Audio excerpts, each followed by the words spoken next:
friends, welcome to Achuma'S kitchen. இன்னைக்கு வீடியோல நம்ம இன்ஸ்டன்ட்டா வந்துட்டு ஒரு பிரேக்ஃபாஸ்ட் ரெசிபி தாங்க பண்ண போறோம். இன்னைக்கு பாத்தீங்கன்னா நம்ம பொரியும் அதே மாதிரி முட்டையும் வச்சு ஒரு 5 ல இருந்து 10 நிமிஷத்துக்குள்ள பண்ற மாதிரி ஒரு பிரேக்ஃபாஸ்ட் தான் பண்ண போறோம். இப்போ அதுக்கு பாத்தீங்கன்னா நான் 2 முட்டை எடுத்து வச்சிருக்கேன்.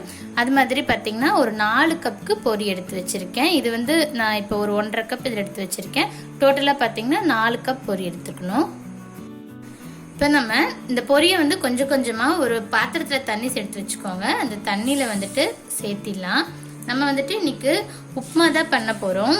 அதில் வந்து முட்டை சேர்த்து நம்ம பண்ண போகிறோம். இந்த மாதிரி பொரியை வந்து ஃபஸ்ட்டு வந்து நல்லா தண்ணி இல்லாமல் பிழிஞ்சு எடுத்துக்கணும். ஃபஸ்ட்டு சேர்த்திட்டு ரொம்ப நேரம் நம்ம அவல்லாம் ஊற வைக்கிற மாதிரிலாம் ஊற வைக்க வேண்டாம். நல்லா எல்லா இடத்துலையும் படுற மாதிரி சும்மா ஒரு 30 to 40 செகண்ட் வந்து இப்படி நல்லா மிக்ஸ் பண்ணிடுங்க. அவ்வளோதான். இப்போ வந்து தண்ணி இல்லாமல் பிழிஞ்சு எடுத்துடணும். இந்த மாதிரி பிழிஞ்சு தனியாக ஒரு தட்டில் எடுத்து வச்சிடலாம். இதே மாதிரி நம்ம வந்து 4 கப் பொரியுமே வந்து தண்ணி இல்லாமல் பிழிஞ்சு எடுத்துடலாம்.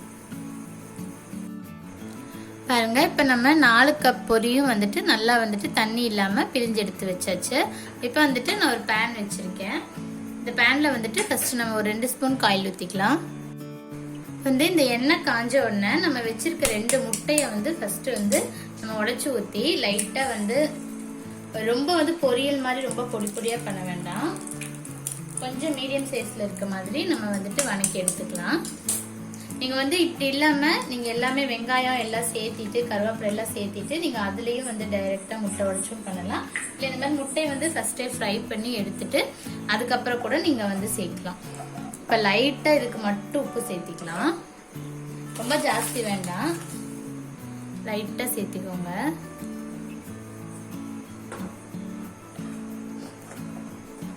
இதெல்லாம் நம்ம ஃப்ரை பண்ணி எடுத்துடலாம்.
இது வந்து கடுகு வெடிச்சோன்னா கொஞ்சமாக வந்து கடலைப்பருப்பு சேர்த்திக்கலாம்.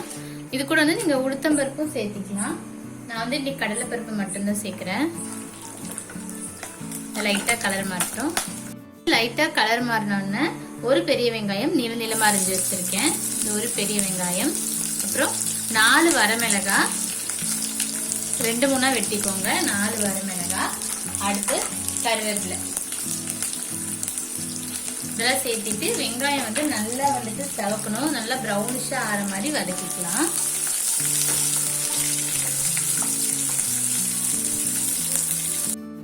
பாருங்க, வெங்காயம் இந்த அளவுக்கு வதங்கினோன்னு பொரியில வந்து ஆல்ரெடி வந்து உப்பு இருக்கும். நம்ம தண்ணியில வந்து முக்கி இது பண்ணனால கொஞ்சம் தான் உப்பு வந்து போயிருக்கும். ஆனாலும் பொரியில வந்து ஒரு உப்பு இருக்கும் இல்லையா, அதனால இந்த வெங்காயத்துக்கு மட்டும் வந்து அளவா உப்பு சேர்த்திக்கோங்க. அப்புறம் முட்டைக்கும் வந்துட்டு நம்ம வந்து லைட்டா உப்பு சேர்த்திட்டோம். அதனால வந்துட்டு இந்த வெங்காயத்துக்கு மட்டும் அளவா லைட்டா சேர்த்திக்கோங்க போதும். அடுத்து மஞ்சத்தூள் ஒரு 1/2 ஸ்பூன் அளவுக்கு மஞ்சத்தூள். அடுத்து மெயினா பாத்தீங்கன்னா பொரி உப்புமா வந்து இது கர்நாடகா ஸ்பெஷல். அங்க வந்துட்டு பருப்பு பொடி போட்டு தான் செய்வாங்க பொரி உப்புமா. மெயினா வந்து கண்டிப்பா பருப்பு பொடி இருக்கும். நம்மளும் இன்னைக்கு வந்துட்டு ஒரு 1.5 ஸ்பூன் அளவுக்கு பருப்பு பொடி சேர்த்திக்கலாம்.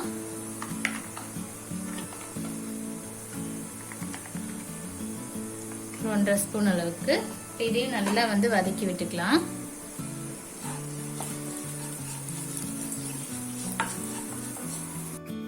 இப்போ வந்து நல்லா மசாலா வந்து பச்சை வாசம் போக வதக்கினதுக்கு அப்புறமா நம்ம வந்து பொரி எடுத்து வச்சிருக்கோம் இல்லையா, இந்த பொரி சேர்த்திடலாம்.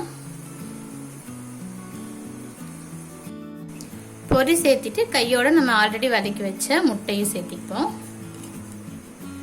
இப்போ வந்து நல்லா கிளறி கொடுக்கலாம்.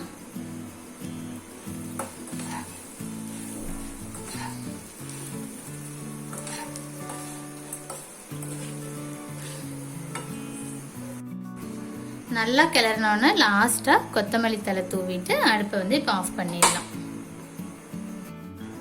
பாருங்க, சிம்பிள் அண்ட் ஈஸியான இன்ஸ்டண்ட்டான இந்த பொரி முட்டை உப்புமா நீங்களும் ட்ரை பண்ணி பாருங்க. இது வந்து நீங்கள் முட்டை இல்லாமலும் நீங்கள் செய்யலாம், முட்டை போட்டும் செய்யலாம். முட்டை போட்டால் தான் கண்டிப்பாக செய்யணும் அப்படின்னு கிடையாது. முட்டை விட்டுட்டு மற்ற எல்லா ப்ராசஸும் இதே மாதிரி நீங்கள் ஃபாலோ பண்ணிங்கன்னா ரொம்ப ரொம்ப இன்ஸ்டண்ட்டாக நம்மளோட பிரேக்ஃபாஸ்ட் ரெடி ஆகிடும். பாருங்க, இது மாதிரி ட்ரை பண்ணி பார்த்துட்டு எப்படி இருக்குன்னு சொல்லி கமெண்ட்ஸ் அண்ட் ஃபீட்பேக் சொல்லுங்கள். தேங்க்யூ.